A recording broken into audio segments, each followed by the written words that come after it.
Hello everyone, welcome back. So ये report आई है कि इंडिया जो है it is running out of weapons due to make in India policy. Actual में दिक्कत मेक इन इंडिया पॉलिसी की नहीं है, it is a very nice policy. इसकी वजह से काफ़ी कंपनीज इंडिया में आ भी रही है, मैन्युफैक्चरिंग कंपनी इंडिया में एस्टेब्लिश हो भी रही है।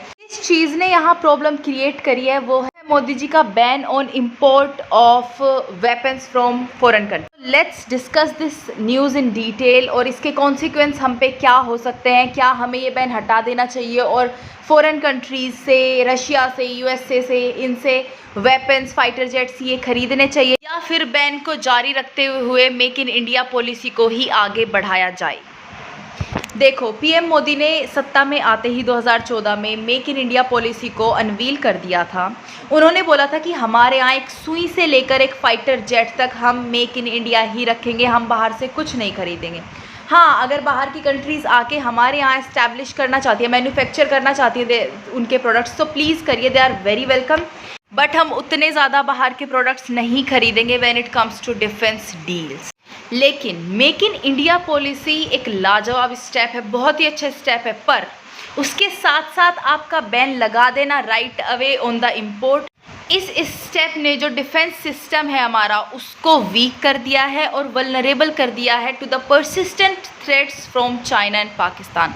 चाइना और पाकिस्तान हमारे लिए एक बहुत बड़ा थ्रेट है अनड्यूबिटेबली, एंड इससे लड़ने के लिए हमें अपने वेपन्स, अपने आर्म्स एंड एम्यूनिशंस को अपग्रेडेड भी रखना पड़ेगा और नई जो टेक्नोलॉजी के हैं वो हमें बाहर से खरीदने भी पड़ेंगे with make in India policy working along side. अगर हम कॉन्सिक्वेंसेस की बात करें कि क्या हमें झेलना पड़ेगा अगर हम इम्पोर्ट नहीं करते हैं बाहर से, 2026 तक ही हमारे पास हेलीकॉप्टर्स की कमी हो जाएगी और रिपोर्ट ये कहती है कि 2030 तक we will be facing a shortfall for hundreds of fighter jets. दूसरी प्रॉब्लम, हमारी कंट्री अभी प्रोड्यूस कर ही नहीं रही है जो डीजल इलेक्ट्रिक सबमरीन्स है और ट्विन इंजन फाइटर्स हैं। तो जब उस चीज़ की नीड है और आपके यहाँ प्रोडक्शन नहीं हो रहा है, तो you should import those things just to strengthen your capability, your army's capability. जो हमारे सिंगल इंजन जो फाइटर्स हैं उनकी भी शॉर्ट सप्लाई है और ट्विन इंजन फाइटर प्लेन्स हमारे यहाँ अभी मैन्युफैक्चर होने शुरू भी नहीं हुए हैं।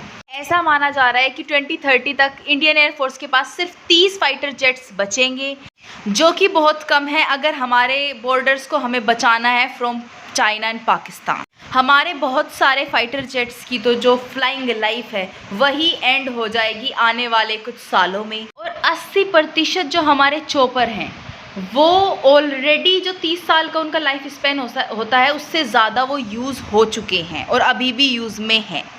अब देखो, दूसरे इश्यूज़ क्या खड़े होते हैं, जैसे मैंने पहले भी बोला, कुछ ऐसे हैं जिनका फ्लाइंग स्पैन ख़त्म हो चुका है और अभी भी यूज़ में है। इसके क्या कॉन्सिक्वेंसेस हैं? जो ओल्ड हेलीकॉप्टर्स को फ्लाई करा जा रहा है वो जान ले रहा है लोगों की। रिकॉर्ड के अकॉर्डिंग लास्ट दिसंबर तक 31 सोल्जर्स की जान गई थी और 19 इंजर हुए थे मिलिट्री हेलीकॉप्टर्स के एक्सीडेंट से। हमारा प्लान तो ये है कि हम रशियन कैमो 226T हेलीकॉप्टर अपने यहाँ मैन्युफैक्चर करें, लेकिन वो प्लान मटेरियलाइज नहीं हो पा रहा है क्योंकि हमारे और रशिया के बीच अभी कुछ डिसएग्रीमेंट्स है कॉस्ट को लेकर। और दूसरी बात, जब से यूक्रेन और रशिया की वॉर शुरू हुई है तब there has been a huge lack in the supply chain, तो उसकी वजह से भी जो प्रोडक्शन है, जो मैन्युफैक्चरिंग इंडस्ट्री है, उसको फ़र्क पड़ा है। देखो, डीआरडीओ भी वर्क तो कर रहा है एक प्लान पे कि वो अपनी सबमरीन लॉन्च करेगा, हैवी वेट टॉर्पीडोज भी लॉन्च करेगा, लेकिन कोई स्पेसिफिक टाइमलाइन दी ही नहीं है। And we really want our army, our navy, our air force to be strengthen.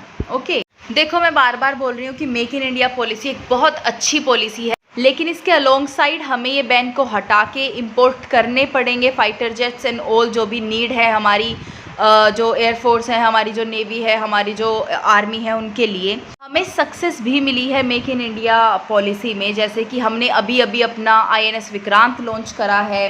Then जो एप्पल कंपनी है वो भी हमारे यहाँ ही अपने iPhone 14 मैन्युफैक्चर कर रही है और हमारे यहाँ तेजस फाइटर जेट्स भी बन रहे हैं जिनकी की मांग बहुत ज़्यादा है बाहर की कंट्रीज़ में भी।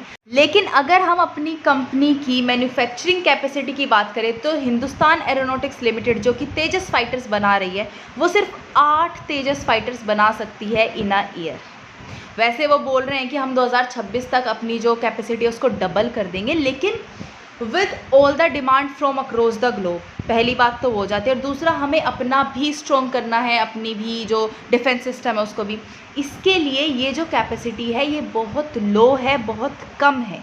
इवन ब्लूमबर्ग में जो रिपोर्ट छपी थी उसमें ये भी बोला गया था कि इंडिया को एक स्टेप लेना चाहिए कि they should take private companies into consideration when it comes to the manufacturing of the defence tools, ताकि जो मैन्युफैक्चरिंग कैपेसिटी है वो बढ़ पाए। डिफेंस एनालिस्ट हैं राहुल बेदी न्यू दिल्ली से, जिन्होंने बोला है कि मोदी जी का जो सब्सटीट्यूशन प्लान है कि हम इंपोर्ट को बैन करेंगे और मेक इन इंडिया को लागू रखेंगे, वो उन्होंने थॉट थ्रू नहीं करा है, उसको अच्छे से सोचा समझा नहीं गया, और उन्होंने इस फैक्ट को कंसिडरेशन में नहीं लिया है कि जो इन्वेस्टमेंट होती है वर्ल्ड क्लास वेपन सिस्टम बनाने में वो बिलियंस ऑफ डॉलर्स में होती है, सबसे पहली बात। और दूसरी बात, उसमें ईयर्स ऑफ रिसर्च चाहिए, ऐसा नहीं कि आपने बोला और वो चीज़ तैयार हो गई। तो इसको ही, इसी बात को आगे बढ़ाते हुए राहुल बेदी ने बोला कि मेक इन इंडिया जो है डिफेंस के मामले में वो अच्छे तरीके से सोचा समझा नहीं गया है।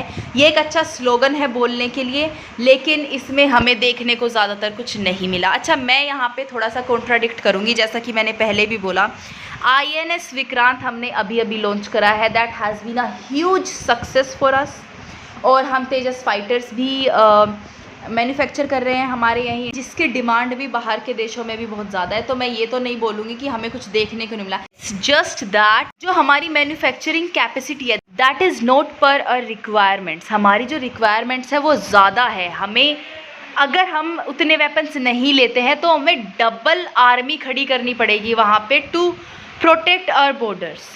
तो ऐसा ना हो, इसलिए इंपोर्ट के बैन को हटा देना चाहिए, और जो ज़रूरत की चीज़ें हैं वो इंपोर्ट कर लेनी चाहिए, और अलोंग साइड हमें मेक इन इंडिया पे भी वर्क करते रहना चाहिए। ये मेरा टेक है। बाकी आप लोगों का क्या टेक है, feel free to share in the comment section, and this was the video for you. I hope you loved it. If you did, please give it a thumbs up and subscribe to my channel, and I'll see you in the next video. Till then, stay happy, healthy, and bye.